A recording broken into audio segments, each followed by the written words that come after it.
Je vais mener le conseil municipal pour démarrer. Monsieur le maire arrive. Il était en rendez-vous avec, que j'écorche pas son nom, Najat Vallaud-Belkacem. Voilà, pour négocier avec Madame la ministre, pour négocier des intérêts relivallois. Et je vais, si vous êtes prêts, je vais faire l'appel. Alors, Marc-Antoine Jamet arrive, Catherine Duval est présente, Jean-Jacques Coquelet. Présent. Fadila Benamara. Présente.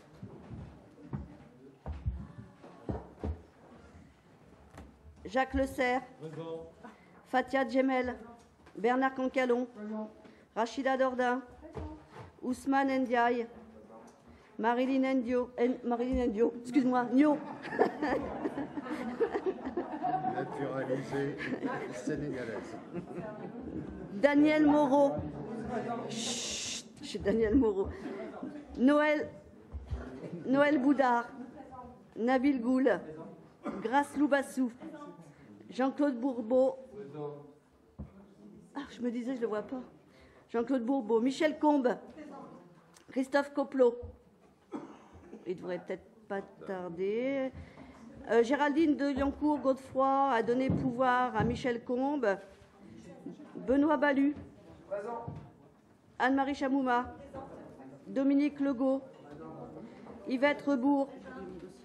Claude Charles a donné pouvoir à Fadila Benamara.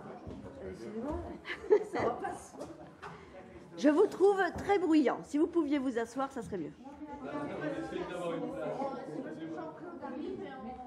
Chut. Christophe. Oui.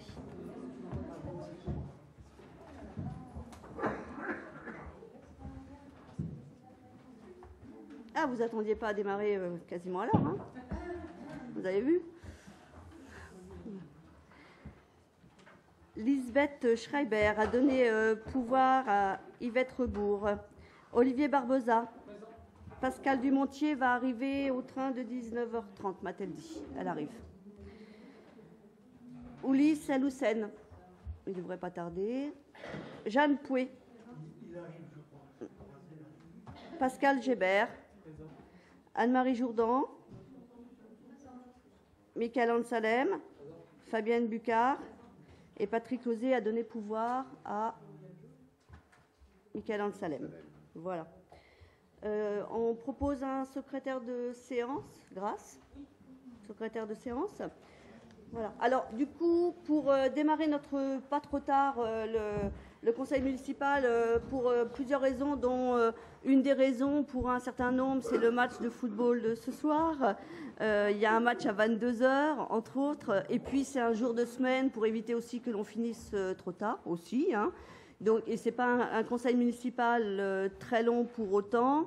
On va bousculer un tout petit peu peut-être l'ordre du jour, pas vraiment beaucoup, hein, puisqu'on va commencer par les finances, l'ouverture de crédit à court terme, renouvellement, le paiement en ligne des services publics, souscription SP+, la taxe locale sur la publicité locale avec les tarifs applicables pour 2015, la garantie d'emprunt à la Sécomil pour la construction des 34 logements individuels de la ZAC des Coteaux. À cet effet, vous avez, on verra à la fin, un article sur la toponymie de ces 3 rues pour ces 34 logements. Ensuite, il y a un aspect finance, commande publique avec la délégation de services publics sur la gestion des marchés d'approvisionnement de la commune, le réaménagement du théâtre des Chalands et une convention de mandat EAD. Au niveau de la construction du théâtre de l'Arsenal, un avenant pour les différents lots de marché. Et puis ensuite, on verra l'attribution des subventions 2014 aux associations.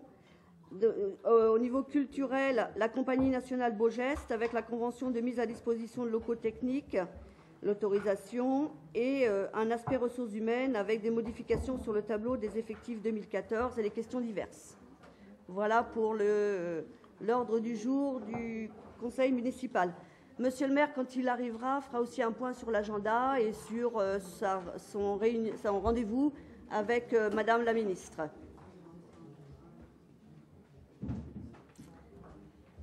Si Bah, si vous êtes prêts et sages, on peut démarrer le conseil municipal par l'aspect finance. Et je propose à Jean-Jacques Coquelet de démarrer.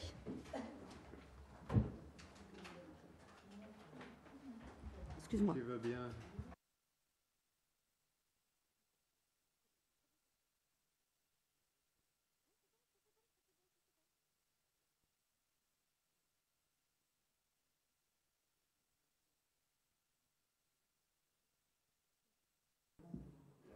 Voilà, ça doit marcher. Alors, je ne sais pas si les finances ont entre autres vertu de ramener le silence. Ça a l'air de marcher en tout cas, hein. On vérifiera, quoi. Donc la première décision qui vous est soumise concerne l'ouverture d'une ligne, de ce qu'on appelle une ligne de trésorerie ou une ouverture de crédit à court terme. Je ne vais pas vous relire ce que vous avez pris soin de lire et analyser, simplement rappeler qu'il s'agit avant tout d'un outil.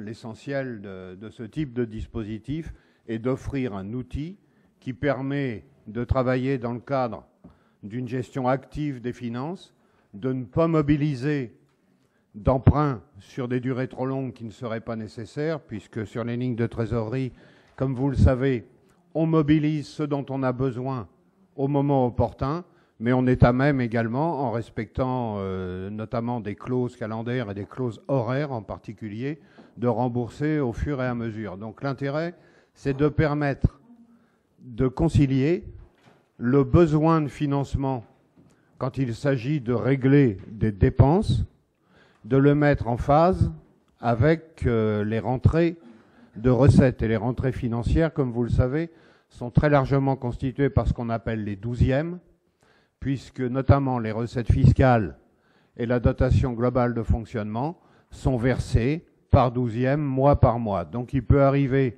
à certains moments de l'année, en général on établit des courbes qu'on met en parallèle pour voir quel est l'écart qui subsiste à tel ou tel moment de l'année, de sorte de mobiliser les crédits nécessaires pour pouvoir honorer nos engagements.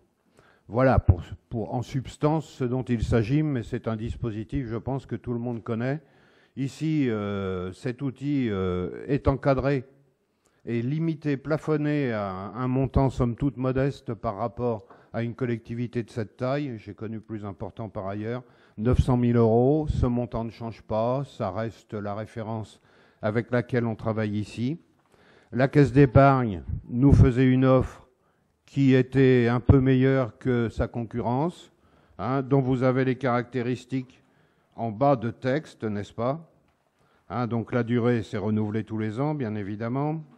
Les intérêts sont calculés sur 360 jours, mais ça se répartit entre crédit mobilisé et crédit non mobilisé, parce que même quand on n'utilise pas, bien entendu, on achète un service, donc on le rémunère. Mais je crois que ce n'est pas la peine que je vous en dise plus sur le fonctionnement de ce dispositif. Vous l'avez sous les yeux. Voilà, je sollicite vos interventions s'il y en a. Bon, écoutez, s'il n'y en a pas... Oui, Madame Jourdan. C'est peut-être moi qu'il faut que je donne.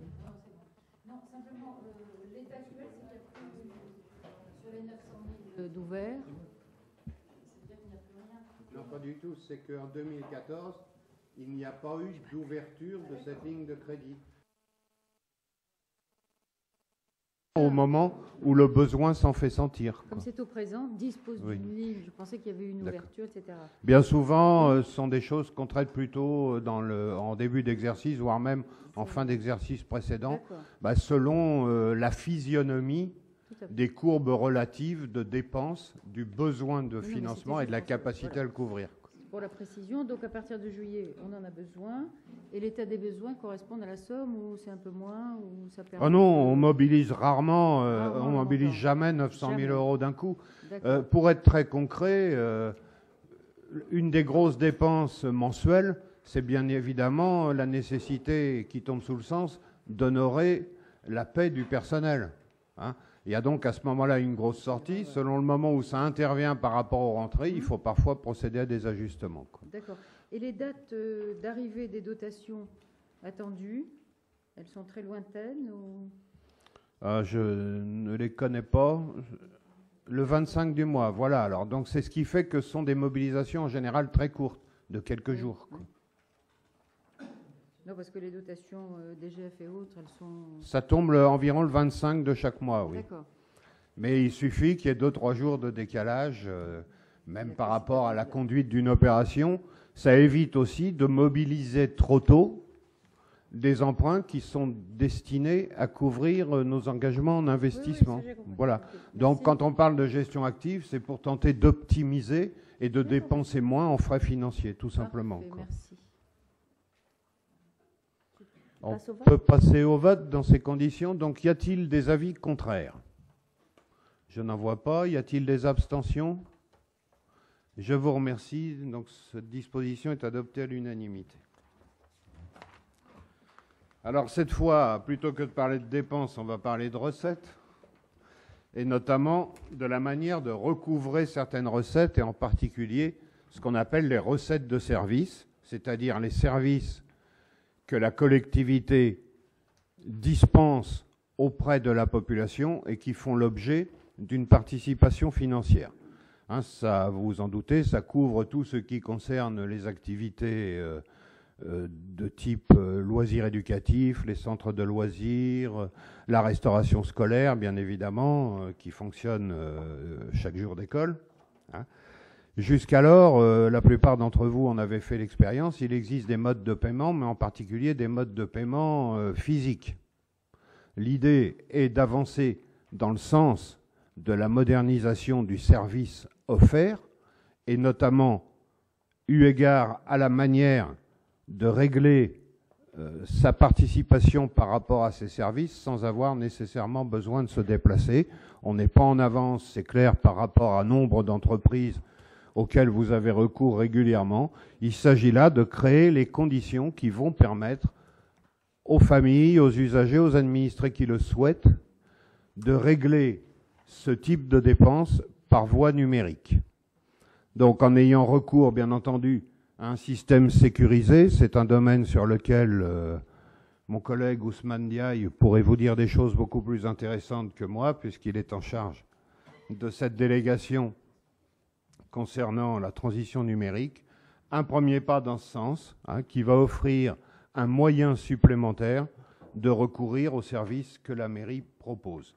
Faut-il que je vous donne des explications sur le dispositif qui est exposé, hein, quand on fait appel à la Caisse d'épargne de Normandie, hein, c'est peut-être pas nécessaire, quoi. On est dans la logique de la sécurisation de ces paiements-là, quoi.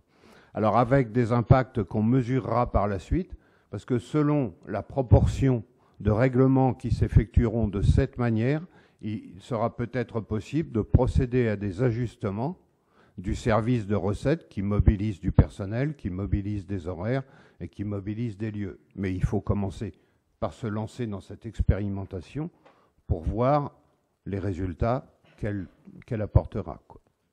Voilà. Avez-vous là-dessus des commentaires, des interrogations, des interventions? Non, je n'en vois. Monsieur Gébert. Catherine, attends, excusez-moi, monsieur Gébert. Il faut qu'on se mette au... Si par exemple le service ne marche pas correctement, qu'on s'aperçoit que ça ne correspond pas, est-ce qu'il y a possibilité de revenir en arrière?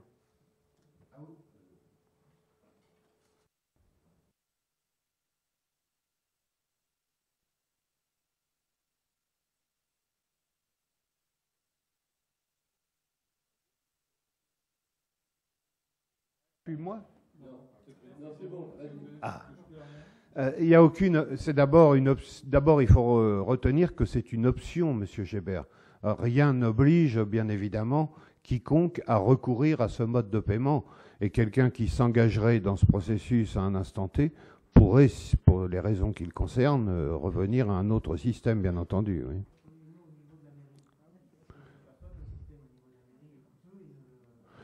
Oui, alors là, je ne sais pas quel est. On a un engagement, je crois, sur 1 an dans un premier temps. Donc on fait un bilan et on voit si on reconduit, quoi. Hein. C'est, vous avez les tarifs, hein, c'est facturé à l'opération pour l'essentiel. 0,13 €, c'est un petit peu le principe qu'on a déjà sur la carte bleue, tout simplement. Hein. si je puisse me permettre, c'est une grande demande quand même des usagers de pouvoir payer de cette façon dématérialisée, puisque c'est astreignant d'être obligé de venir à la mairie. Et puis, ça nous coûte aussi de faire des ordres. Donc, je pense qu'on y sera gagnant à long terme. Et vraisemblablement, peut-être aussi moins d'impayés, parce que les gens attendent quelquefois d'avoir un rappel, tout simplement, plutôt que de payer au fur et à mesure. Donc, on a peut-être une chance en plus que ça soit positif pour les finances. C'est vrai, moi, je fais plus cette expérience désormais, parce que notre dernier...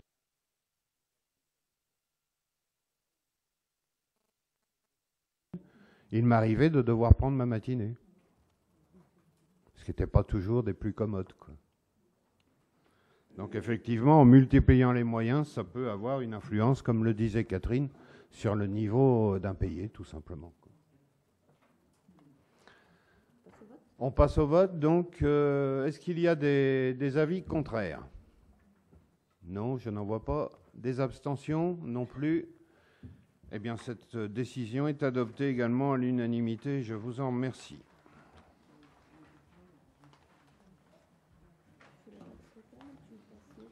Oui, je vais faire la taxe locale sur la publicité extérieure.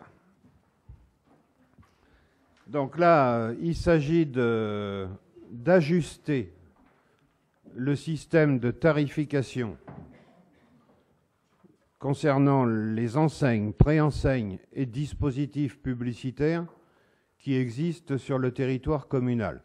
C'est un texte qui remonte à 2008 et qui est venu remplacer les anciens dispositifs de TSE, TSA, qui disparaissaient totalement et qui mettaient toutes les collectivités en phase avec un même dispositif de détermination des taxes et de recouvrement de celles-ci.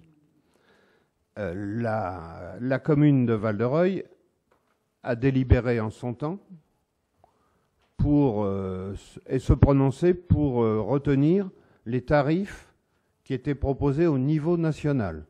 Donc il n'y a pas eu ici de décision qui visait à établir un tarif qui soit différent de ce que l'État proposait. Et celui-ci est révisé chaque année en fonction des critères qui vous sont indiqués, donc une part de l'indice des prix à la consommation, hein, des choses de ce genre. Tout ça, c'est écrit, c'est pas la peine que je vous le raconte à nouveau. Donc, cette délibération, elle a pour objet de vous proposer tout simplement de poursuivre comme par le passé et de retenir ce système de tarification de l'État pour ce qui concerne cette question à Val-de-Reuil. La motivation, vous l'avez lu, mais il est important de le souligner, la motivation de ce dispositif était beaucoup moins financière ou fiscale, puisqu'il s'agit d'une taxe, qu'environnementale, puisque l'idée était de recourir à ce système pour contenir les nuisances visuelles et assurer une meilleure protection du paysage urbain qui était offert aux habitants en ayant un niveau d'exigence, hein, puisque la taxation s'opère à partir d'une enseigne de 7 mètres carrés. C'est-à-dire qu'en dessous de 7 mètres carrés, ça ne fait pas l'objet de taxes. Ce qui a pour objet, vous vous en doutez, de préserver dans toute la mesure du possible le petit commerce. 7 mètres carrés, ça fait déjà une enseigne conséquente, hein, qui permet de savoir ce dont il s'agit, quoi. Voilà quel est l'esprit de ce dispositif, et la proposition qui vous est faite est tout simplement de retenir le dispositif tarifaire qui intervient à la fin du rapport, dont je ne vous inflige pas la lecture, hein, et qui, là, on comprend bien cette logique de protection de l'environnement, puisque plus les enseignes sont grandes, plus le tarif nominal est important, quoi.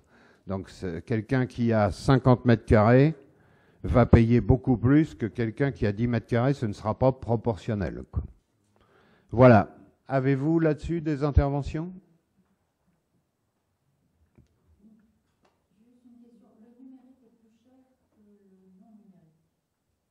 Oui. Je ne le connais pas. C'est un dispositif d'État auquel on a recouru. Je ne sais pas pour quelle raison. C'est une question intéressante. Mais honnêtement, je suis incapable de vous répondre tout de suite. Si quelqu'un a... Jacques, peut-être?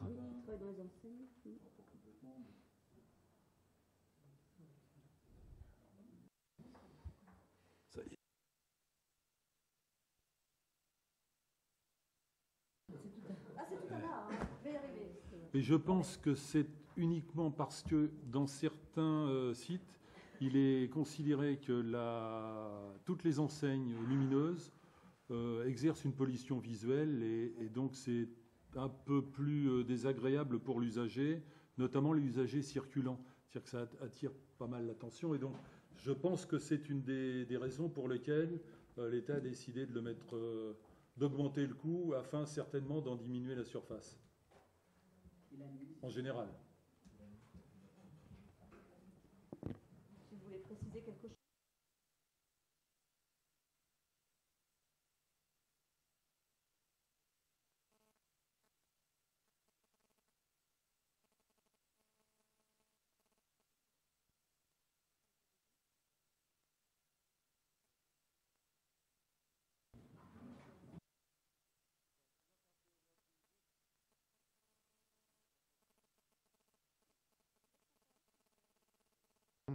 Tout comme tout.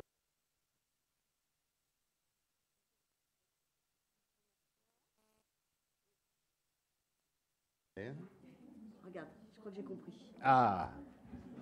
Juste une précision avant de vous appeler à voter. Pour votre information, il s'agit tout de même d'une recette qui avoisine les 100 000 € annuels. Hein. Donc ça n'est pas non plus totalement négligeable. Voilà. Donc y a-t-il sur cette question des avis contraires? Non. Des abstentions? Non plus. Ben, je vous remercie pour cette unanimité. Peut-être que Catherine, tu peux continuer, parce que ça passe en CAO ou je sais plus qui Alors, passe. Jean-Jacques Coquelet présentait la garantie d'emprunt à la CECOMIL. Ah, pardon. On en est là. Bon, alors c'est une opération de réalisation de logement social qu'on a déjà évoquée lors d'une précédente réunion, hein, qui concerne la réalisation de 34 pavillons par la CECOMIL sur la ZAC des Coteaux. Donc le dispositif de garantie d'emprunt en matière de logement social, désormais vous le connaissez. Pour la ville, c'est 10% du montant souscrit, qui est de 2 millions, le montant souscrit étant de 2 071 778 €. C'est donc sur 10% de cette somme que vous êtes appelé à apporter votre garantie à la CECOMIL sur un emprunt dont les caractéristiques sont sur le dossier que vous avez reçu. C'est peut-être pas utile que je le lise à nouveau. C'est le dispositif classique de garantie d'emprunt sur le logement social, 10% pour nous. Et si ma mémoire est bonne, 70% pour la case, c'est ça, et 20% pour le département.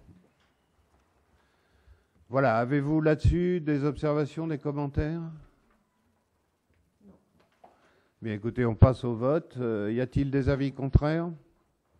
Je n'en vois pas. Des abstentions non plus. Merci pour cette unanimité à nouveau. Continuer, je crois. Pas sur la délégation de service public. Non, c'est pas moi, ça. Si, le marché. L'avenant, le marché, je veux bien faire. Si ça t'ennuie pas, je n'ai pas porté une attention considérable. Alors, la délégation de service public portant gestion des marchés d'approvisionnement de la commune, on a besoin de proposer un avenant au traité pour la concession des droits de place et de stationnement pour 1 an, pour nous permettre de continuer ce marché qui est confié à la société les fils de Madame Géraud, c'est comme ça que ça s'appelle en fait, qui sont, vous le savez, les grands détenteurs des marchés en France en fait. Et donc c'est eux qui exploitent sous forme de délégation ce service public. Et donc on avait une durée initiale de 5 ans, renouvelable par période de 3 ans par tacite reconduction. Et là on veut faire un avenant d'une seule année pour pouvoir avoir le temps de revoir un petit peu les conditions, remettre à plat un certain nombre d'éléments et pouvoir faire une proposition dans 1 an. C'était trop tôt pour pouvoir le faire dans un délai raisonnable. Là, on a besoin de cet avenant d'1 an pour prendre le temps pour faire les choses. Peut-être que Nabil Goul pourrait parler de ce qu'il essaye de faire avec Patrick Huon et avec d'autres en ce moment, peut-être sur le marché, comment ça pourrait évoluer, ce qui est en train d'être fait, ce serait peut-être intéressant. Alors, normalement, il y a une chute en cascade de micros, mais là, ce n'est pas le cas. Hop, bougez pas. Non. Voilà. Bonsoir à tous. Alors, concernant le marché de Val-de-Reuil, celui du vendredi, en fin de compte, on est en négociation avec le groupe justement Giraud pour essayer de trouver une nouvelle organisation concernant le marché du vendredi pour avoir plus d'offres, plus de, par exemple, un boucher, un poissonnier. On travaille aussi pour deuxième jour de marché dans la semaine, soit un mercredi ou un dimanche. Pour les personnes qui travaillent comme ça, elles pourront dimanche faire leurs courses. On est aussi en discussion concernant un marché nocturne qui sera courant juillet, qui sera en jonction avec le Signété. On aimerait bien, mais tout ceci est en cours de discussion et c'est pour ça qu'on a besoin d'un peu de temps pour travailler dessus. Voilà. Merci, Monsieur Goul. Est-ce qu'il y a d'autres questions? On voit pas. Pardon? Oui, excusez-moi. Oui, allez-y. Suggestion, c'est pour, puisque vous êtes en négociation, c'est pour avoir des commerçants de qualité, parce que les gens se désintéressent du marché, quel que soit leur statut social, origine, composition de famille et autres. Il y a du monde, mais il y a beaucoup de gens qui viennent de l'extérieur, et les produits de qualité, on en trouve de moins en moins. D'accord. Et quelle était votre question, alors, Madame Jourdan? Si c'était inclus dans la négociation, bien sûr. Non, on avait pensé un moment à prendre des commerçants de mauvaise qualité, mais Non, mais heureusement que vous venez d'y penser, c'est une question ça se utile. passait bien jusqu'à maintenant. Très bien. Donc ma question est, y aura-t-il... Merci Madame Jourdan.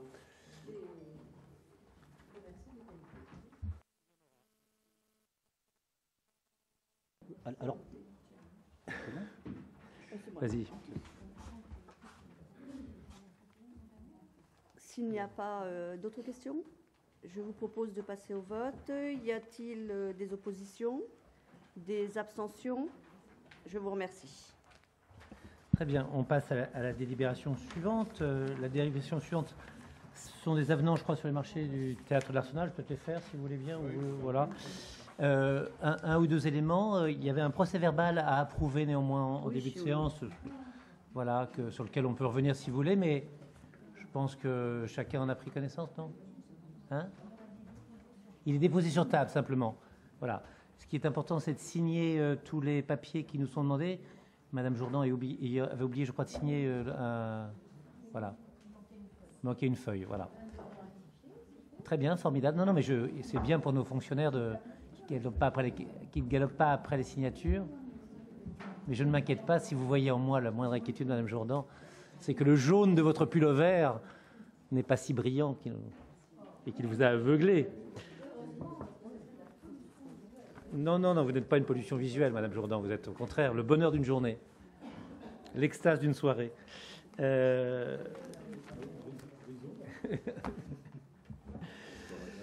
Oui. On passe donc au réaménagement du Théâtre des Chalands. Il y a eu une modification de TVA sur, je crois, quelques-uns des éléments, qui fait une modification de, je crois, à peu près 11 000 euros.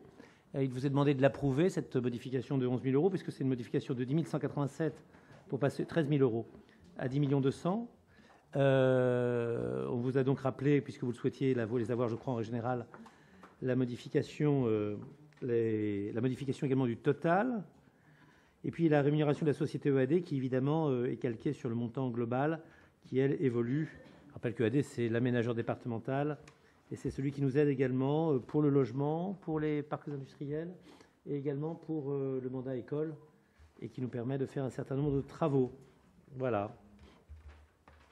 Est-ce qu'il y a des questions sur ces deux avenants, l'un vraiment modique et l'autre qui est celui de la rémunération de l'EAD qu'on est obligé de recalculer à la fin du marché? Je n'en vois pas, je vais passer au vote. Est-ce qu'il y a des votes contre? Est-ce qu'il y a des abstentions? Abstention, monsieur Lebert? Je vous remercie. Nous passons à la délibération suivante. La délibération suivante sur la construction de théâtre, il y a quelques avenants qui ont changé.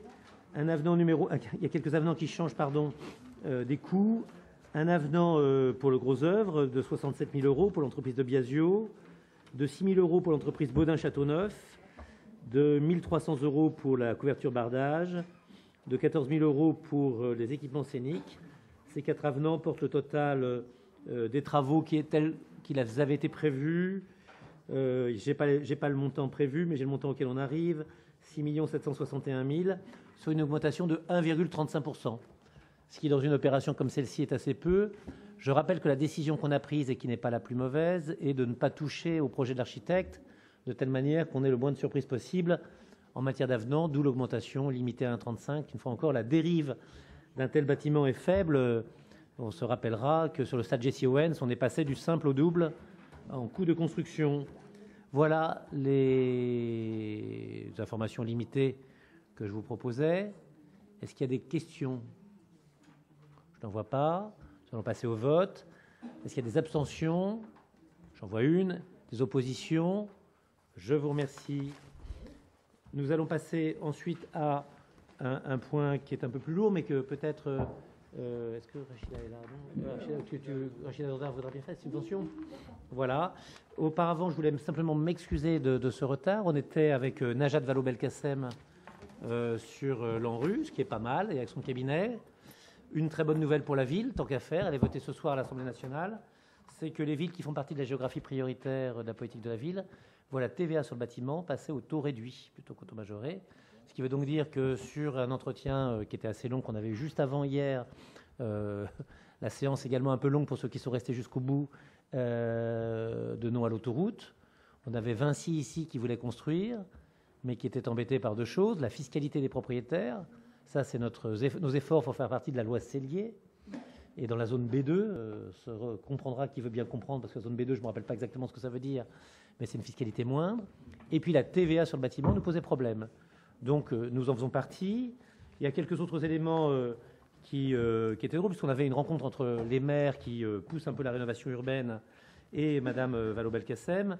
Je le dirais pour Nabil, il y a eu de grandes discussions sur faut-il mettre un écran ou pas dans les communes, où mes collègues avaient dit oui, non, etc. Et on a cité en exemple le maire de Roubaix, qui avait pris la bonne décision que Nabil a pris d'en mettre un. Mais simplement, eux, ça leur aurait coûté très cher. Ils n'avaient pas eu l'écran gratuit comme on a pu l'avoir, nous. Et puis, il y a une deuxième question qui était un peu saugrenue ou surréaliste quand on y réfléchit bien. C'est une fois qu'on a un grand écran, est-ce qu'il faut programmer les matchs de l'Algérie? Qui est quand même, ça s'était dit par des maires de gauche, et comme ça. Et donc, la ministre tout sautait un petit peu, et en disant « Ah bon, pourquoi je ne vois pas le problème ?» Et mes collègues maires voyaient bien le problème. Bon, donc, il y avait ça. Il y avait 2-3 autres éléments que j'ai soigneusement perdus, mais ça, c'est encore autre chose. Alors, merci, Monsieur Barbe. La disparition des zones franches urbaines, qui sont considérées comme pas un bon moyen de faire du commerce. L'incompréhension des communes rurales et des intercommunalités face aux ANRU. Là, j'ai témoigné. Et voilà. Il y a eu également, je le dis pour Bernard Cancalon, un satisfecit à tous les gens qui faisaient de la GUP, des diagnostics aux marchands, parce que ça facilite la maintenance et l'acceptation par les habitants de l'ANRU. Il y a eu une chose qui était assez étonnante par rapport à ce qu'on a fait nous, c'est que toutes les villes qu'on fait en ANRU ont moins de population et plus de dettes. Moins de population parce qu'elles ont détruit des logements, et elles ont fait partir des populations, ce qui n'est pas le choix qu'on avait fait. Vous avez vu qu'on nous rappelait qu'on avait tout le monde. Et plus de dettes parce que leur situation financière, ils n'ont pas su l'assainir en même temps qu'ils construisaient. Ce qui, de ce point de vue-là, nous a rendu quand même un peu particulier et plutôt bien noté. Il y a eu un débat très intéressant pour ceux qui sont à la case. La ministre a dit qu'elle allait essayer de faire passer... vous savez qu'on a une espèce de double peine, enfin pas de double peine, ce serait injuste de dire ça, mais il y a une péréquation à la case sur ceux qui doivent donner un peu d'argent aux communes en difficulté et pas. Et nous, on ne paye pas, et on est toujours un peu regardé et montré du bout du doigt en disant pourquoi ils ne payent pas. Et donc la ministre propose de faire sortir les communes telles que la nôtre du mécanisme de péréquation, partant du principe qu'on n'a pas à être dans la péréquation et être exempté, puisqu'on a une ville qui bénéficierait plutôt de la péréquation, et c'est pas mal. Elle a dit qu'elle essaierait de voir pour les copropriétés dégradées. Elle a dit également une chose qui est pas mal, je dis à tous ceux qui s'occupent d'éducation nationale, c'est qu'ils sont en train de réfléchir à faire correspondre les zonages entre eux. que le zonage éducation nationale corresponde au zonage politique de la ville, ce qui évidemment pour nous ferait rentrer l'école Léon Blum en ZEP, ce qui serait une bonne chose.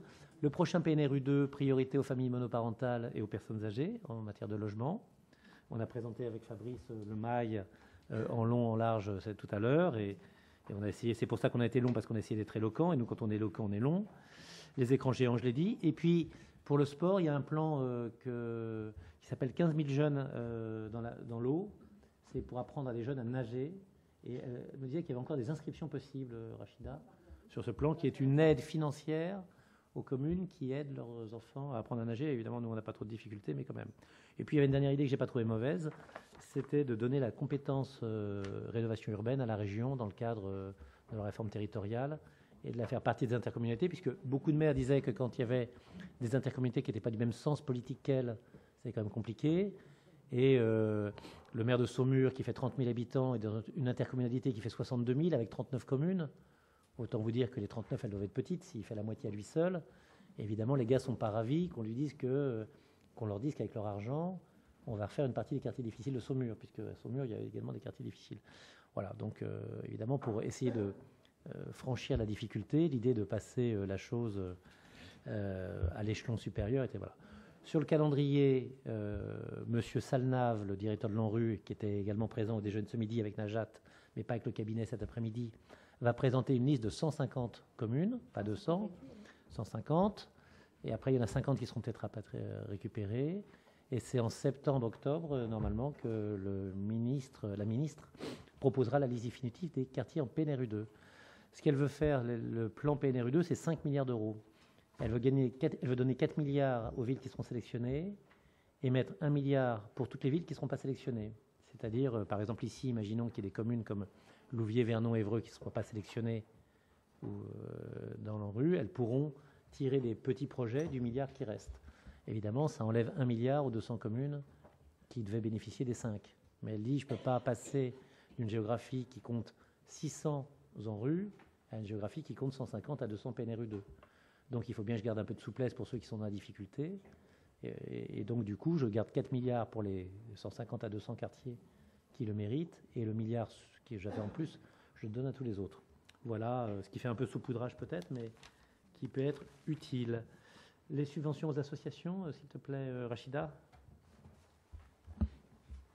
Pardon. Ah, ça marche du premier coup. Donc, je vais vous présenter la délibération qui concerne les subventions.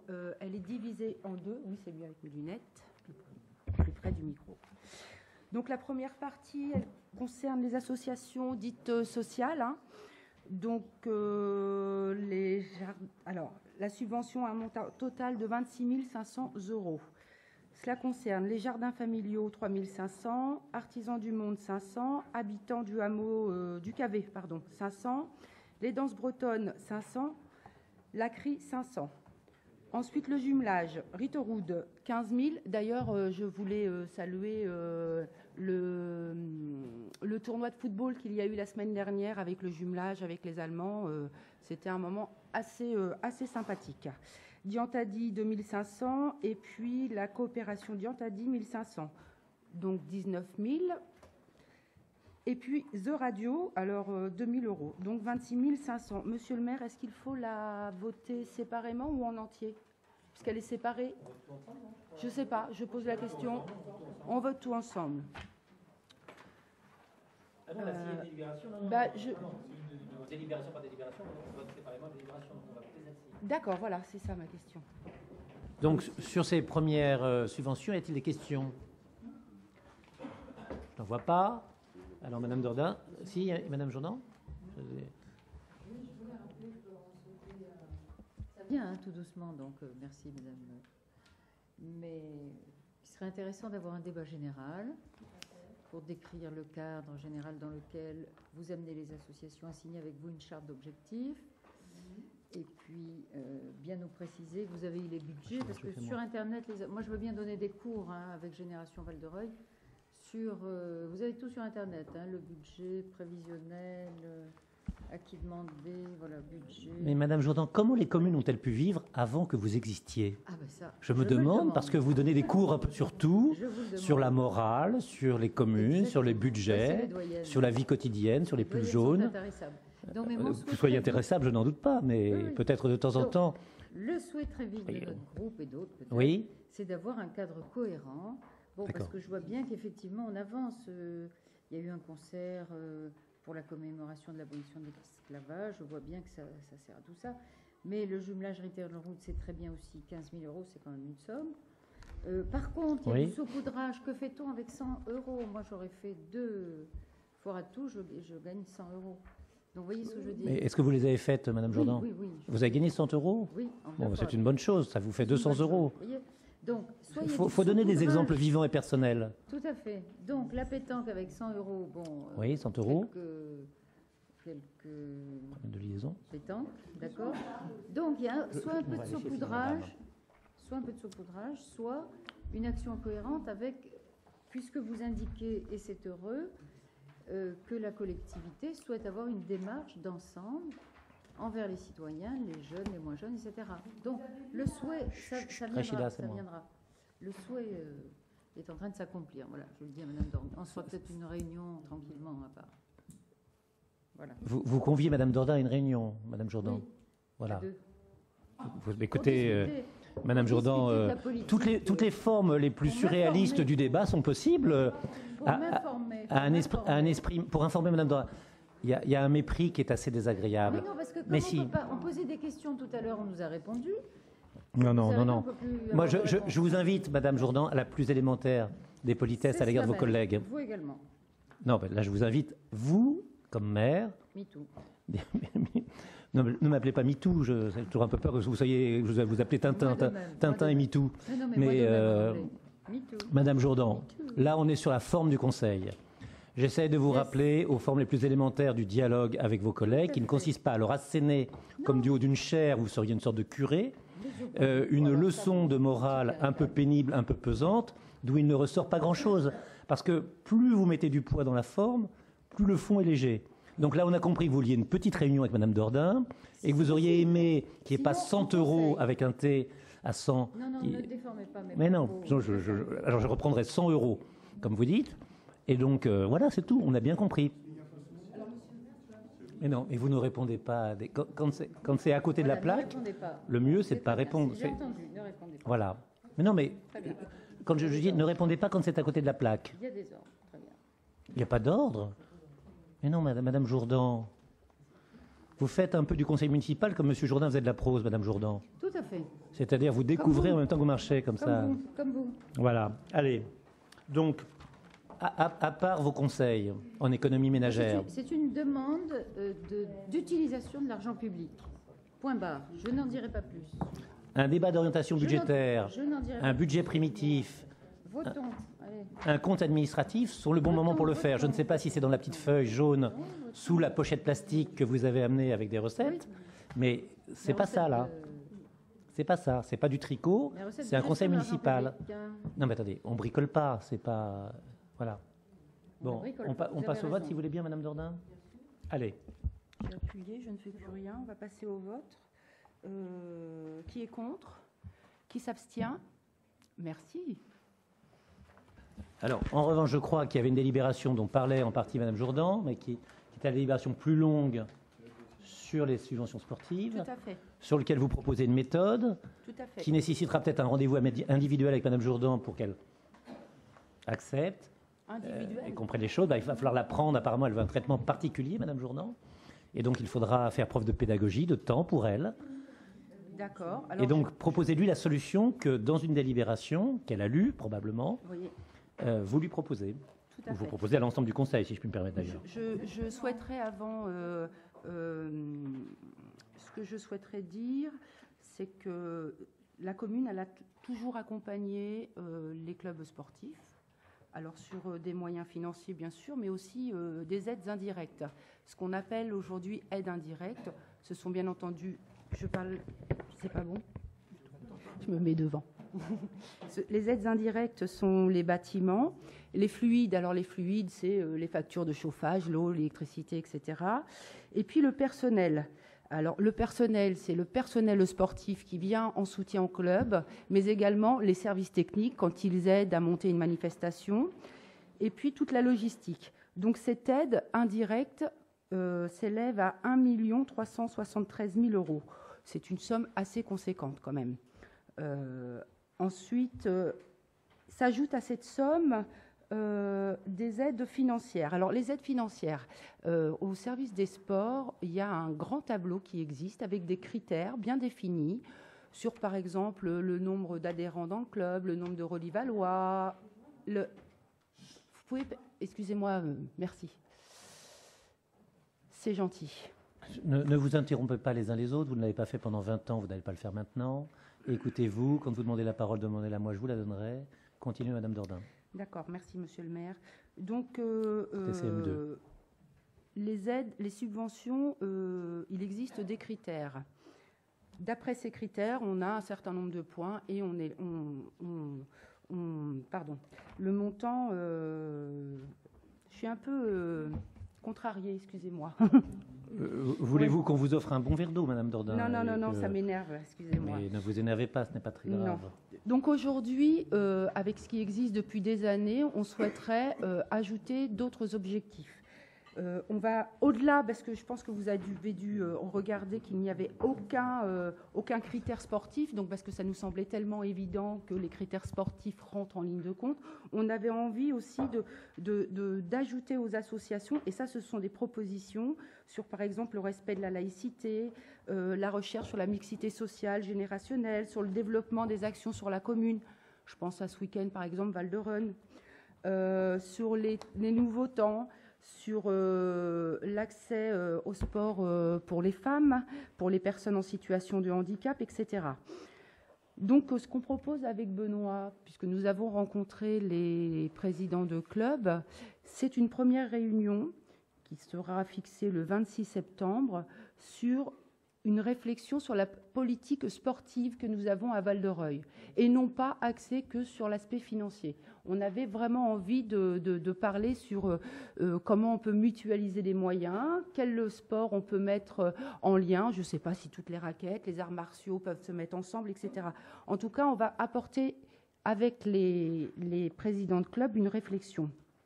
Suite à cela, on fera bien entendu, Madame Jourdan, une réunion auquel vous seriez conviés, ce qui s'appelle la commission sport. Donc voilà, je vais laisser Benoît présenter les subventions. Monsieur le maire, merci. C'est bon, super. Donc, effectivement, pour ajouter ce que Régis disait, il va falloir vraiment qu'on mutualise les bons savoirs des associations, car il y a quelques... C'est bon, ça fonctionne? Ok, merci. Donc, effectivement, il y a beaucoup d'assos aujourd'hui qui sont en difficulté de fonctionnement, sachant que Val-de-Reuil a une super infrastructure sportive, donc qui est vraiment très riche là-dessus, et ce qui est un plus-value pour notre ville. Et donc, justement, c'est grâce à, je pense, avec toute l'équipe, avec une super équipe du service des sports, qu'on va les aider, ces associations, justement, à connaître et à développer leur association. Donc pour l'attribution des subventions, donc encouragement au sport, donc on a le VRAC. Donc en fait, comme vous avez pu le lire, toutes les associations, donc il y aura un total de 153 700 € qui seront attribués aux associations. Il y a également une somme de 30% lors du conseil municipal du 23 mai qui a été attribuée. Donc une dotation de 30% déjà qui a été versée, de 39 885 €. Donc je vais détailler un petit peu plus. Pour le VRAC, il y a une proposition donc, de 35 000 €. L'ASVP foot, 24 000 €. L'entente handball, 22 000 €. Le badminton, donc le BVRL, 15 300 €. Le basket, 13 500 €. Val-de-Reuil Tennis Squash, 5 500 €. Le Gymnix, 5 000 €. Donc une subvention pour le VRAC supplémentaire pour l'organisation du Val-de-Rhône, 5 000 €. Judoval, 4 500 €. Le Vélo Club, 4 450 €. Pagaie Passion, 1 250. Donc, par rapport au fonctionnement de leurs nouveaux locaux pour l'association Pagaie Passion, donc également de nouveau 1 250 €. Une subvention de 1 500 € pour le club de plongée. Tennis de table Val-de-Reuil, 1 500 €. Le Vélo Club, donc 1 500 €. Escaladeur, 1 250 €. Également pour le bloc en scène, pour l'organisation de leur manifestation, 1 250 €. La SVP pour le tournoi exceptionnel qu'ils ont organisé, 1 000 €. Val-de-Reuil Triathlon, 1 000 €. Le Brassade, 1 000 €. Taekwondo, 1 000 €. Muay Thai, 1 000 €. La pétanque Rollier-Valoise et l'Irisienne, donc 1 000 € pour leur tournoi. Twirling Club Val-de-Reuil, 600. Automobile Radio Commandé, 500. ASVP Tournoi International Jumelage, 500 €. Pour le pétanque 3e âge, excusez-moi, 500 €. Les Loups football américain, 500 €. Pleine forme, 400. Arts martiaux Vauvray-Incarville, 300 €. Gym volontaire, 300 €. Judo Vauvray-Incarville, 300 €. Randonneur du Val, 300 €. Les Wallabies Baseball Club, 300 €. Le club de Kung Fu, 300 €. Et pétanque Rollier-Valoise Rélisienne, 100 €, hors dehors de l'organisation de leur tournoi. Donc voilà, est-ce qu'il y a des questions? Monsieur Gébert? Oui, donc moi aujourd'hui, vis-à-vis des subventions qui sont accordées, je trouve un petit peu, je reviens un petit peu sur ce que Mme Jourdain disait tout à l'heure, c'est-à-dire pour certains clubs qui s'investissent dans Val-de-Reuil, je ne citerai pas de nom aujourd'hui, je connais des clubs qui s'investissent beaucoup et qui touchent une somme dérisoire vis-à-vis de certains clubs, on se demande ce qu'ils font avec l'argent et qui sont plus importantes. Donc aujourd'hui, moi je ne voterai pas pour les subventions qui sont accordées. J'estime que la répartition est très mal faite. D'accord. Vous pouvez donner un peu les clubs qui toucheraient trop et ceux qui ne toucheraient pas assez? Non, je ne suis pas là pour donner des noms, je ne suis pas là pour si, ça. Bah si, vous êtes là pour ça. J'explique simplement que je ne comprends pas des fonctionnements qu'on donne. Non, mais à certains clubs. le conseil municipal est un lieu de transparence, donc dites. Je ne dirais pas qu'il touche de trop, je reprendrai sur ma phrase, je ne dirais pas qu'il touche de trop. Je ne comprends pas des sommes qui sont versées sur certains clubs et sur d'autres clubs qui essayent de faire des choses sur Val-de-Reuil et qui touchent des sommes dérisoires. Donc pour qu'on puisse bien vous répondre, il faudrait que vous nous disiez quels sont les clubs qui touchent un argent qui n'est pas supplémentaire mais qui est important et ceux qui ne touchent pas assez selon vous. Alors, je vais vous donner des noms. Bon, voilà. Moi, je vois par exemple, le foot, je trouve que c'est des sommes astronomiques. Or, je connais des clubs, par exemple, je vais comparer avec deux clubs. Je vais pas comparer la pétanque 3e âge qui touche 500 € et un club qui essaye d'avancer en ce moment sur Val-de-Reuil qui s'appelle les Loups, qui touche 500. Qui, j'estime, eux, devraient toucher beaucoup plus. Alors, moi, je vais faire une première réponse. Les Loups, dont je vois d'ailleurs le responsable dans la salle, à la fois nous aide sur les rythmes scolaires, je crois, oui. Et il ne vous aura pas échappé que de cette façon-là, on a trouvé un moyen d'un partenariat financier qui satisfait, semble-t-il, les Loups eux-mêmes que vous défendez, mais eux ne demandent pas ce que vous les défendiez. On essaye d'avoir un partenariat de plus en plus important. Moi, je reconnais que les Loups sont présents à la fête du sport depuis longtemps, apportent de vraies animations, une vraie force, c'est le cas de le dire d'ailleurs. Et donc, c'est un partenariat qui va aller pour nous en s'amplifiant. Sur l'autre, la pétanque, elle demande moins de stades de foot, moins d'entretien, moins de maillots, moins de crampons, moins de ballons, moins d'entraîneurs, moins d'encadrants. La plupart de ceux qui se dirigent vers la pétanque pour les grandes compétitions qui les opposent n'ont pas besoin vraiment de prendre des cars ni d'avoir des accompagnateurs. Il y a donc toute une série de moyens qui, pour le foot, sont plus importants. Je finirai au principal. Le foot, c'est quand même pour nous un moyen d'intégration. Il est hors de question de créer un club qui soit un club d'excellence, comme on a souvent voulu nous le dire, en nous proposant les jeunes dans telle autre commune et nous, les équipins. On veut vraiment que ce soit quelque chose qui irradie. Et donc, c'est vrai que ça coûte un peu d'argent. Si on ajoutait la valorisation des stades, qui n'est pas dans la délibération, c'est sûr que ça coûterait beaucoup d'argent. Mais enfin, le football, je ne vais pas le dire parce qu'à 22h, il y a un match important qu'un certain nombre de gens veulent voir. Et probablement le sport le plus demandé par les jeunes de la commune. Donc, il faut bien aussi qu'on écoute, ce qui n'est pas le cas de la pétanque. Mais j'entends ce que vous dites. Madame Dordain. Autre élément de réponse, ce sont les... Merci. Ce sont les adhérents, hein, les sportifs. Hein, au club, l'ASVVP, il y a quand même 343 licenciés. Hein, c'est quand même énorme. Ce qui est énorme aussi, c'est le nombre d'enfants qui sont accompagnés tous les week-ends et toute la semaine. Donc ça effectivement, monsieur le maire a raison, ça demande de l'argent. La pétanque, d'autre part, il y a une soixantaine de personnes. Mais ce qu'il faut quand même que vous sachiez, ce qui n'est pas négligeable, je suis d'accord, Madame Jourdan. Ce qu'il faut que vous sachiez, c'est que la pétanque a elle-même demandé 100 € de subvention. Hein, chacun fait un dossier de subvention et fait sa demande. Alors, il y a eu, pour la pétanque, pour leur tournoi, un soutien de la commune exceptionnel de 1 000 € en plus. Donc, quand il y a des actions supplémentaires, la commune les étudie régulièrement. Il y a un soutien financier, là, pour le coup, qui vient en surplus des subventions. D'accord ? Voilà. Monsieur Gebert, est-ce que cette serez... réponse vous satisfait? Pour aujourd'hui, oui. Je vous remercie. Il y a donc une grande commission sport qui a lieu le 26 septembre. Le 26 septembre, attention, c'est peut-être la date d'un conseil municipal, hein, j'ai indiqué. Alors je reconfirmerai la date. 2 jours avant pour que ce soit permettre à chacun de faire toutes les réflections utiles qu'il aura déjà faites à la commission, mais qu'il souhaitera faire au conseil municipal à nouveau, peut-être. L'idée de donner cette date en amont, ça permet à chacun de réfléchir justement sur cette et de se caler. Sportive. Madame Jourdan. Donc, une dernière remarque, comme l'exposait Madame Dordain, je vois que le travail est en route, donc tout le monde s'en félicite. Oui. Et on en félicite en particulier. Ce que je disais, c'est bien cela. Mise à plat, concerter des objectifs, renforcement, etc., indicateurs, objectifs volontaristes, donc c'est ce qu'on demande. Alors, laissez Madame Jourdan terminer. Elle explore ce qu'elle découvre. Donc, en même temps, arrêtez, Monsieur le maire. Hein. Arrêtez. Madame Jourdan, continuez. Non, je vous le demande. Madame Jourdan, je vous demande également, par rapport au travail de vos collègues, d'arrêter quand même d'inventer l'eau tiède et le fil à couper le beurre. Il y a un certain nombre de choses. J'entends des collègues à vous qui sont en train de bouillir. Ils se disent, Madame Jourdan, est-ce qu'elle va quand même nous asséner pendant longtemps? Qu'avant elle, il n'y avait rien, après elle, il y a tout. Parce qu'on se dit, peut-être qu'après elle, il manquera un certain nombre de choses. Voilà, donc c'est tout. Non, mais j'entends simplement, monsieur. Je ne disais pas que je partageais ce sentiment, monsieur Amsalem, qui vient par des petits gestes de la main à votre secours. Ce qui est bien, je disais que c'est ce que j'entendais. Et malheureusement, sans sonotone. Mais je vois que vous êtes un adepte de la langue des signes, monsieur Amsalem. Donc on se comprendra peut-être mieux dans la langue des signes que dans la langue qui consiste à bouger les lèvres et à parler. Monsieur Le Cerf, pour répondre à Madame Jourdan, votre dernière remarque, je suis prêt à l'entendre aussi longtemps qu'il le faudra. Allez-y.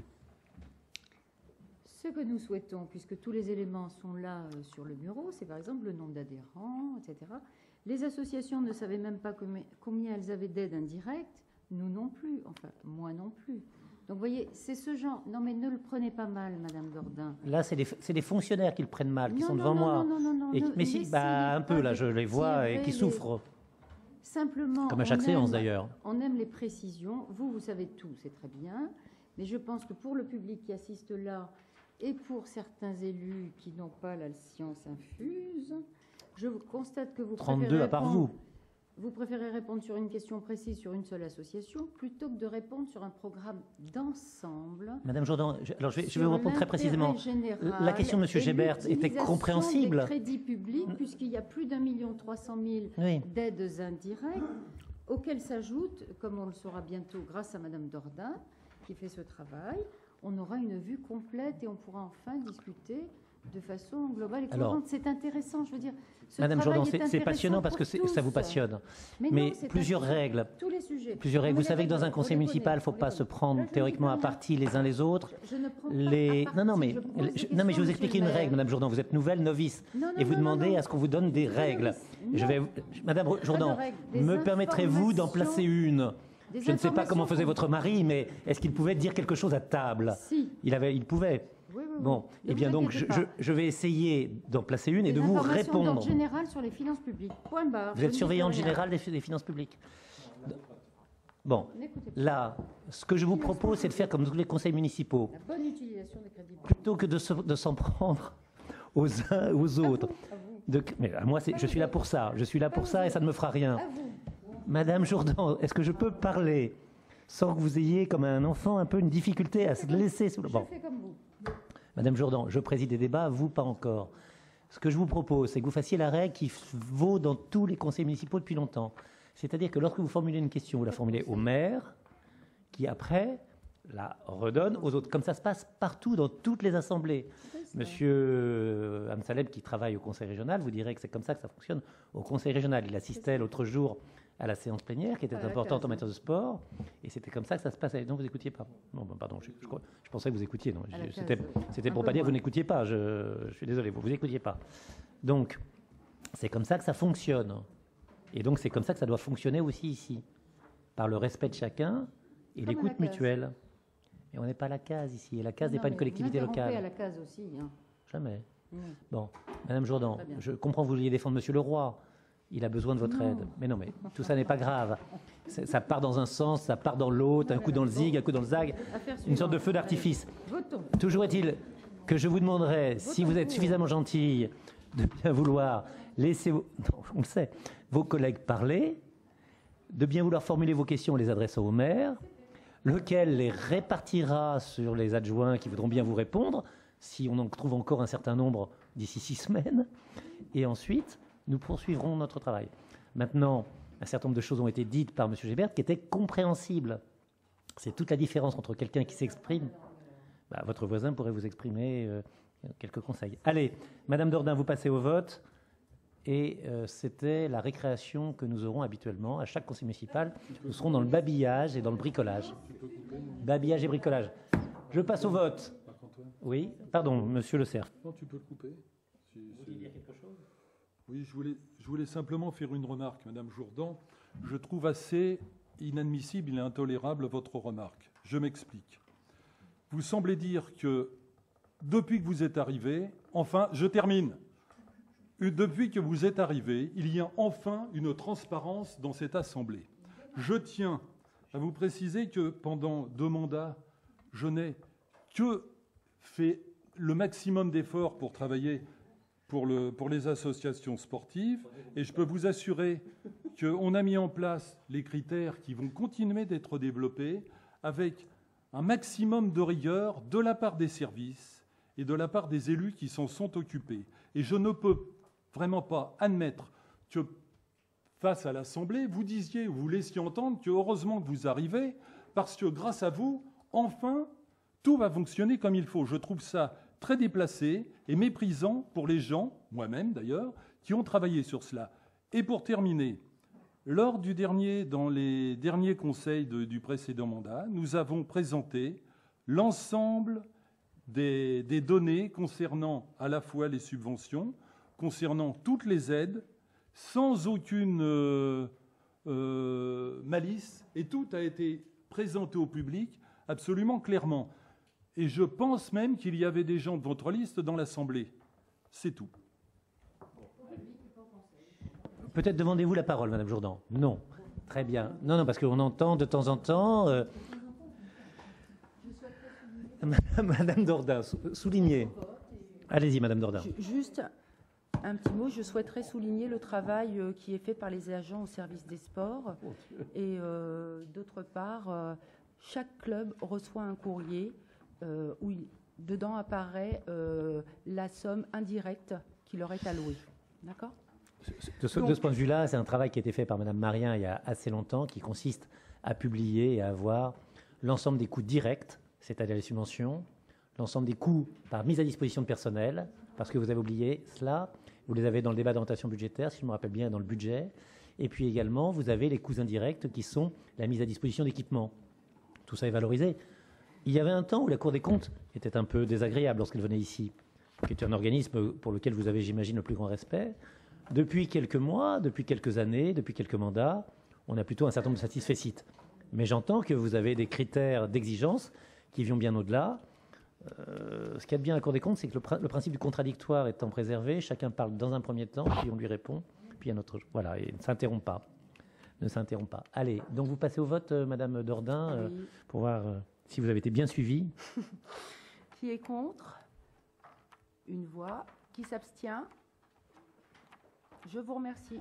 Merci bien. Nous passons à la délibération suivante, qui est, je crois, la subvention qui est donnée à la Compagnie nationale Beaugest, c'est-à-dire pas la subvention, mais la convention de mise à disposition de locaux techniques, c'est-à-dire la capacité à leur donner, je crois, un certain nombre de lieux, qui doivent être le dancing essentiellement, Et donc, comme vous connaissez bien la compagnie Beaugeste et le travail qu'elle fait sur Val-de-Reuil, l'accompagnement qu'elle a pour toute une série d'actions qui sont les nôtres, je vous propose, si vous en êtes d'accord, de bien vouloir poser des questions si vous en avez, et ensuite de passer aux voix. Il s'agit également des bâtiments, Monsieur Barbe, qui sont sur les tréteaux de France. Exactement, tout à fait. D'accord. Il s'agit également de mettre à disposition de la société Beaugeste, qui a pris un S dans le plan que vous m'avez donné, un bâtiment qui est un bâtiment de stockage dont ils ont besoin pour leur décor. Ce bâtiment de stockage est donné dans la ferme des Tréteaux de France. C'est la convention Beaugeste, voilà. Est-ce qu'il y a des questions là-dessus? Madame Jourdan. Oui, c'est donc une convention précaire d'occupation à titre gratuit. Monsieur Barbe, qui parle votre langage, dit oui. Enfin, quelqu'un qui me comprend. Et vous savez comme il vous apprécie, d'ailleurs. Donc, et deuxième question. Comme nous tous. La ferme de la Salle fait-elle partie du domaine privé ou public? Là, ça faudrait que je vérifie. Est-ce que c'est le domaine privé ou public de la commune? Il faudrait que je vérifie. Vous savez ça, Madame Marien? Est-ce que oui, on est obligé. Hein. Est-ce que ça fait partie du domaine public ou du domaine privé? Vous pose Madame Jourdan, qui est la personne qui apprécie la manière que vous avez tenu les comptes. Domaine privé? Domaine privé, me disent à la fois l'adjoint aux affaires économiques. Ah, je suis entendue alors. Donc, c'est pas le TA de Rouen, c'est le tribunal civil qui est compétent. À partir du moment où on est dans le domaine privé, on quitte le tribunal administratif. Mais là, je ne voudrais pas vous dire, c'est une sorte de tautologie. À partir du moment où on est dans le domaine privé, c'est pas le TA. La question que vous posez. Non, mais juste pour vous aider à économiser de la salive. Non. À partir du moment où on est dans le droit privé, c'est un tribunal privé. Ça, Monsieur de la Palisse, qui était marié à Madame Jourdan, aurait pas trouvé mieux. Hein? Ah, c'est le TA. Oh, bah, bien, Madame Jourdan. Formidable. C'est tout. Vous allez pouvoir nous aider du plus que vous pouvez. Votons. C'est tout, Madame Jourdan? Votons? Votons. Très bien, Madame Jourdan, je vous remercie. Donc, nous allons voter. J'entends pas ce que vous dites. Je crois qu'elle a bu. Bon. Qui est pour? Ça vous fera faire de la gymnastique. Voilà. Jourdan, merci, vous me suivez. Ce spectacle est en permanent. Et puis, qui est contre? Qui s'abstient? Je vous remercie. Nous passons au tableau des ressources humaines. Vous avez un certain nombre de postes qui, classiquement, sont des postes de transformation. Vous avez une ASSEM de première classe qui devient un adjoint d'animation de deuxième classe. Vous avez une ASSEM de deuxième classe qui devient un adjoint d'animation de deuxième classe. Vous avez un gardien de la police municipale qui devient un attaché pour le moment parce que le poste est vacant. Donc, ce sont des transformations de postes. Et vous avez également un certain nombre de modifications du tableau des effectifs suite non pas à des créations mais des promotions. Des adjoints administratifs qui deviennent rédacteurs. Madame Bataille, si vous les rencontrez, vous les féliciterez de notre part. Des adjoints administratifs de première classe qui deviennent rédacteurs. Ils l'ont mérité 100 fois. Et par ailleurs, un adjoint technique principal de deuxième classe, vous pourrez probablement dire bonjour et merci à celui qui veille sur nos, débats en bas, à l'accueil, qui devient un agent de maîtrise, mais je ne vous donnerai pas son nom. Voilà la plupart des changements de ce mois-ci. Il y en a. Et il y en a d'autres qui viendront très régulièrement. Est-ce que vous êtes d'accord? Oui. Est-ce qu'il y a des... si vous êtes d'accord, oui, c'est bon, alors normalement. Est-ce qu'il y a des abstentions? J'en vois pas. Des voix contre, j'en vois pas non plus. Merci. Est-ce qu'il y a deux délibérations à voir? Oui, probablement, que j'avais gardé pour la fin, chers amis, puisqu'elles ont été portées sur ce truc. Il y a de la toponymie. Je crois qu'il y a une commission toponymie qui s'est réunie il n'y a pas très longtemps. Le but est de faire en sorte, me disait-on, qu'on puisse ajouter un certain nombre de formes géométriques, d'autres formes géométriques. Et il est proposé que le théorème d'Archimède, la géométrie euclidienne et le théorème de Pythagore puissent rejoindre exactement les rues qui existent déjà, qui sont les rues que je n'ai pas obligatoirement, vous connaissez tous, calcul, isocèle, fil à plomb, équerre, etc. Et puissent permettre à la Sécomil de donner des adresses postales à ceux qui vont rejoindre ces logements.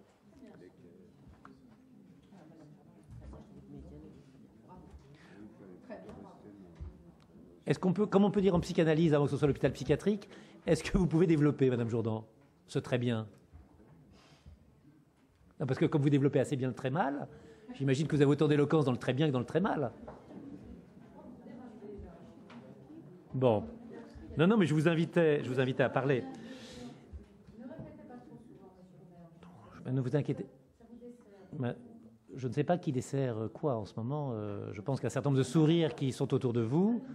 Oui, mais vous êtes une blanche colombe. Bon. Est-ce qu'il y a des questions sur ce sujet? Je n'en vois pas. J'ai entendu simplement un très bien, qui sera la conclusion de notre collègue très en forme aujourd'hui. Est-ce que je vais passer au vote? Oui. Abstention? Je n'en vois pas. Contre? Je n'en vois pas. Je vous remercie. Vous savez qu'il y avait également un sujet qui provoquait la passion, un torrent de paroles, c'était un règlement intérieur. Il y a donc eu des commissions qui se sont réunies. Je crois que Monsieur Barbossa, pardon. Pas grave. Madame Barbossa nous pardonnera. Elle existera un jour. Elle sera mariée ici, peut-être par mois, dans 10 ans. Mais pas tout de suite. On se marie plus tard maintenant. Mais en tout cas, est-ce que, je ne dirais pas Monsieur Boudard, mais Madame Boudard, ont rencontré un certain nombre de collègues. Il y a un travail qui a été fait. Je rappelle que nous avions accepté le règlement qui m'avait été légué par mon prédécesseur, qui était M. Bernard Amsalem, tel quel, comme une marque de courtoisie à son égard. Mais j'ai entendu que l'opposition souhaitait le revoir. Très bien, moi je l'avais gardé tel quel, en disant qu'il y avait un grand nombre de défauts, de problèmes, de difficultés. Voilà, donc moi je suis tout à fait d'accord pour revoir ce... par coutume, nous l'avions gardé par affection à la commune et attachement à ce qui s'y était passé, mais nous pouvons le refaire. Donc il y a une version qui inclut l'ensemble des modifications qui ont été proposées, alors assez minoritairement, parce qu'elles étaient souvent des copies de la loi du Code général des collectivités locales par quelques-uns d'entre vous, et qu'elles étaient un peu redondantes avec ce qui existe déjà. Et en revanche, la majorité a fait un certain nombre de propositions assez importantes et intéressantes. Moi, j'avais proposé quelque chose qui était l'interdiction des portables. Donc, vous voyez, chacun a apporté sa pierre. Et donc, je vous propose de vous le distribuer. Et si chacun en est d'accord, qu'autour du 26 septembre, ce qui nous mettra dans le délai de 6 mois par rapport à la proclamation du résultat des élections et à la définition du conseil municipal, donc dans les délais impartis, nous puissions l'amender, le voter, le discuter. Parce que je ne voudrais pas le faire voter maintenant, l'amender maintenant, le discuter maintenant, dans la mesure où vous ne l'auriez pas tous eu entre les mains. Le travail qui a été fait étant un travail important, il était normal que vous puissiez en avoir un élément. Voilà. Madame Jourdan, ce n'était pas votre dernière remarque tout à l'heure, il y en avait une autre alors. Vous êtes une sorte de mistingue. Oui, je tenais à vous remercier donc de décaler au 26 septembre l'examen. C'est donc la dernière date avant la fin, avant le 30, parce que si nous avions dû délibérer, il n'y a aucun motif d'urgence. Premier point. Deuxième point, la délibération, la note de synthèse n'était pas jointe à la convocation et c'était pas inscrit à l'ordre du jour. Donc la délibération aurait été illégale. Oui, non, là, vous parlez d'une chose qui n'a pas eu lieu. Donc, si jamais elle avait eu lieu, elle aurait été illégale. Voilà. Mais à un moment, on parlait de ma tante en disant qu'elle aurait pu s'appeler mon oncle dans un certain nombre de cas de figure, madame. Et cette remarque pertinente, intelligente, intéressante, puisée au sceau du bon sens, au coin du bon sens, me paraît être de même nature. C'est-à-dire que si nous avions fait autre chose que ce que nous avions décidé, nous n'aurions pas fait ce que nous avons fait. C'est vrai. Je suis tout à fait d'accord avec vous. On nous avait dit qu'il y avait urgence. Oui, à moins que vous souhaitez qu'on le fasse en août. Voilà. Et puis, comme une dernière chose, je voulais souhaiter, si ça ne vous embête pas, un joyeux anniversaire à notre collègue Anne-Marie Jourdan, qui a eu dimanche 70 ans. Bon anniversaire, Anne-Marie. Merci, Marc-Antoine. C'est sur ces paroles que nous... je crois qu'il y avait 2 questions de M. Gébert. Il y en a une qui est, je crois, contenue dans le règlement. C'est la proposition qui est faite que vous accepterez ou pas, de local pour l'opposition, qui est faite. Et puis la deuxième, c'est un problème de police municipale. Je vous donne la parole, bien évidemment.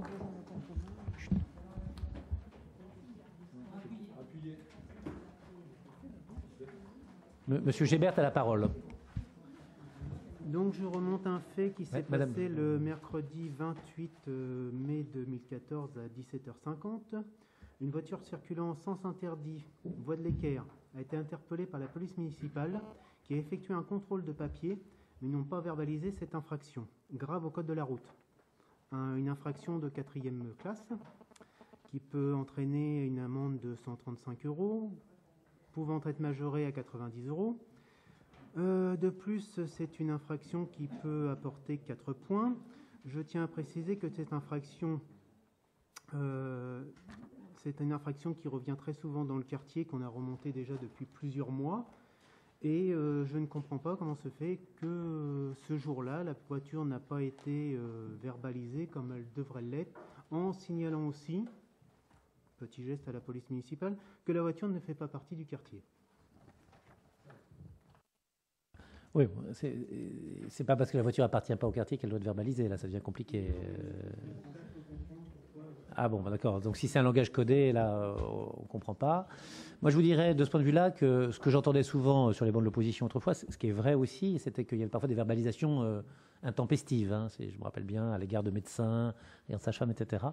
Donc c'est vrai que c'est difficile pour la police. Je vais me renseigner pour savoir pourquoi et pour quelles raisons un véhicule qui aurait dû être verbalisé ne l'a pas été. Ce qui nous change, parce que je vous dis, on a eu beaucoup de questions sur pourquoi des véhicules sur lesquels il y aurait pu avoir une mesure de clémence avaient été néanmoins verbalisés. Et c'est vrai que j'ai un tiroir entier de gens qui me disent « j'aurais pas dû être verbalisé, je l'ai été trop sévèrement, etc. » Donc je vais regarder. Si vous avez la gentillesse de me donner hors du conseil, je sais pas, 2-3 éléments de plus, ou de me les envoyer, je regarderai et peut-être qu'à ce moment-là, je demanderai à Patrick Huon et à Dominique Legault, surtout, à votre collègue qui s'occupe de la sécurité, Dominique Legault, de vous apporter toutes les, j'espère, informations qui vous seront nécessaires. Voilà. Non, mais là, la question c'est pas sur l'erreur signalétique. La question, c'est sur un véhicule bien connu, si j'ai bien compris, puisque c'est ça qui veut être dit par un véhicule hors du quartier. Pourquoi il n'y a pas eu de verbalisation? Non, mais ça, j'ai compris, mais c'est pas la question de M. Gébert qui m'avait passé par écrit avant et que j'ai là. La question porte donc sur pourquoi ce véhicule n'a pas été verbalisé.